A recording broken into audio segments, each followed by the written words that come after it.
프레임 테스트를 보면 애플 M2와 M1 사이 퍼포먼스를 보여주고 있죠. 게다가 전력도 M2 대비 50%나 더 적게 먹습니다.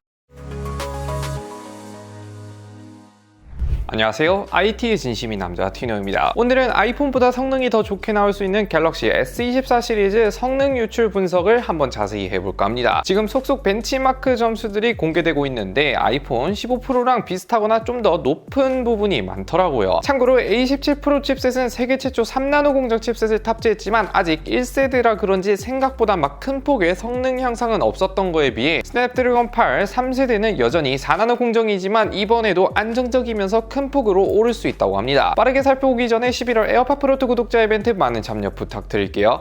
우선 유출과 루머로는 이번 S24 시리즈 아이폰처럼 국내 출시욕은 일반과 울트라가 칩셋이 서로 다르게 출시할 거라고 말씀드린 적이 있는데 일반은 엑시노스 2400 울트라는 스냅드래곤 8 3세대 칩셋을 탑재하는데 이게 정말 심상치가 않습니다. 제가 웬만하면 성능 얘기는 길게 안 하는데 스냅드래곤 8 3세대 칩셋이 샤오미 14 프로에 먼저 선탑재가 되었거든요. 성능 퍼포먼스를 보니 가히 놀라운 모습을 보여줍니다. 가장 먼저 스냅드래곤 8 3세대 칩셋이 탑재된 샤오미 14 프로 기준으로 CPU 테스트를 해보니 갤럭시 전용 스냅드래곤 8 2세대보다 13% 정도 더 높은 스코어를 보여주더라고요. 그런데 최고 퍼포먼스까지 올리려면 전력 소비가 28% 정도 더 증가하긴 했고 효율성이 11% 정도 감소를 했습니다. 아마 최고 퍼포먼스를 보여주고자 극한으로 끌어올린 것 같긴 한데 참고로 이거는 일반 칩셋이고 추후 갤럭시 전용 스냅드래곤이라면 좀 더 안정적이고 이것보다 좀 더 높은 퍼포먼스를 보여주지 않을까. 아무튼 전력을 좀 더 먹긴 하지만 퍼포먼스는 확실히 올랐다. CPU도 아드레노 750을 탑재를 했거든요. 이것도 아주 놀라운 게 스냅드래곤 8 2세대에서 이미 아이폰을 따라잡은 수준인데 3세대에서는 애플 M1 칩셋보다 높은 퍼포먼스를 보여줬어요. 프레임 테스트를 보면 애플 M2와 M1 사이 퍼포먼스를 보여주고 있죠. 게다가 전력도 M2 대비 50%나 더 적게 먹습니다. 효율도 거진 2배 가까이 차이가 나는데 GPU가 정말 전작보다 40% 정도나 상승한 모습을 보여줬습니다. 쉽게 요약하자면 전작보다 CPU는 대략 10% 정도, GPU는 40% 정도 상승을 했어요. 그리고 애플과 비교해봐도 A17 프로 칩셋이 세계 최초 3나노 공정이라 큰 폭의 성능 향상이 이루어질 줄 알았지만 생각보다 미지근한 느낌이 있기도 하고 발열 이슈도 있었고 살짝 삐끗하는 모습을 보여줬기에 오히려 안드로이드라든지 갤럭시 쪽에서는 호재로 작용하긴 했는데 여기서 또 스냅드래곤이 한 번 더 성능을 올려주다 보니 갤럭시 입장에서는 정말 이번이 격차를 줄일 수 있는 기회이지 않나 싶긴 하네요. 반대로 이번에 갤럭시 S24 시리즈에서 아쉬운 점도 있었는데 이 좋은 성능이 울트라에만 들어갈 게 유력하다는 사실입니다. 일반은 엑시노스 2400이 들어간다고 말씀드렸는데 이게 정확한 퍼포먼스가 나오진 않았지만 긱벤치 자료를 살펴볼 때 이번에 한 번 더 공개가 되었는데 싱글이 1800점대, 멀티코어가 5800점대로 전작 S23 플러스랑 비교를 해보면 성능이 솔직히 비슷하죠. 여기서 램도 8기가가 매우 유력해 보이면서 성능은 전작과 거의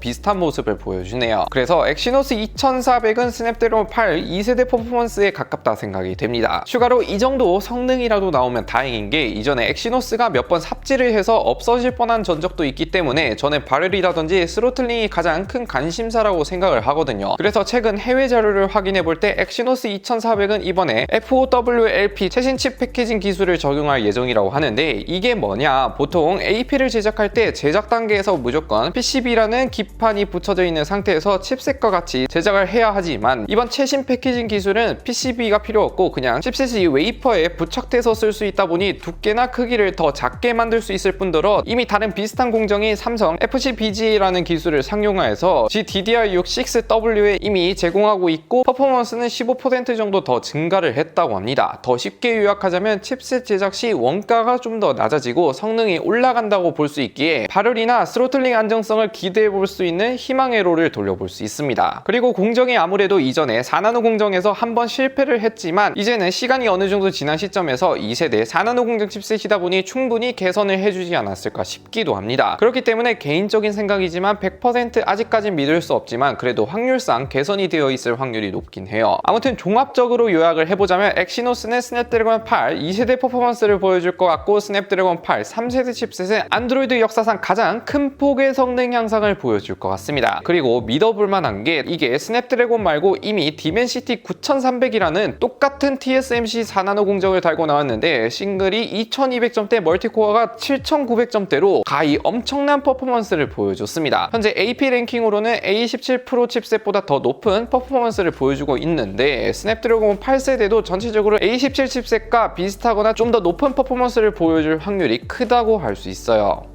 오랜만에 성능 얘기만 하는 컨텐츠를 진행해봤는데 개인적으로 S24 울트라는 이번에 정말로 잘 나오지 않을까 싶긴 합니다. 아무튼 오늘 영상 여기까지 하고요. 고정 댓글에 11월 에어팟 프로2 구독자 이벤트 많은 참여 부탁드립니다. 안녕히 계세요.